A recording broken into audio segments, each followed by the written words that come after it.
Yes, hello guys, mayong gabi. Ako alam ka, pero guys. So, kanay ko ang profile Facebook na ko guys is earnings na ni siya, no? So, og dagko kog mga views mga guys is nanadyo ko income unta.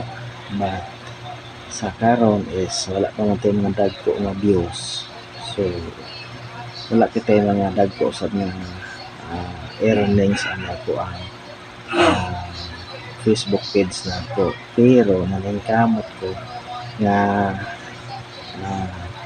moabot ta og mga taas-taas nga mga views kaya sa mga views sa manta tawag ani maka income, no? Wala man ta, dili man ta maka-income sa followers. So sa mga views ta nga maka-income ta.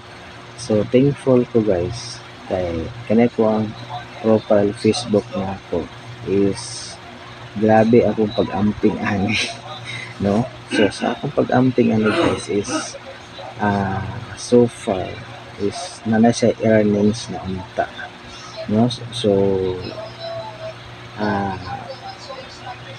kung dagko og mga views so siyempre is natay makakwarta na ta, but unsaon man wala man tay mga views pa mga dagko gagmay pa man ta, pero dili ta magpawala sa paglaom.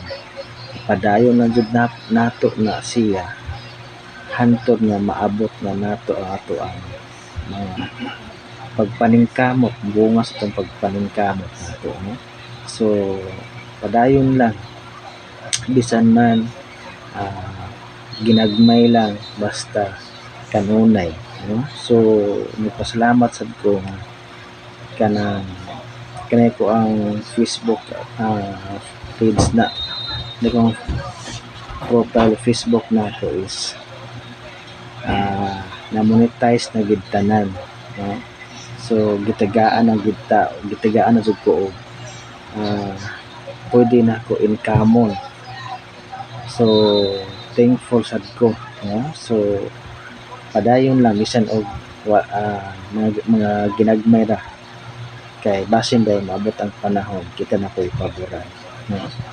So mao na kung namoy mga Facebook anong gisugdan sa mga pag-vlog ayaw surrender padayon kay basin di ay kita na pod ang paboran sa panahon. Maayong gabi.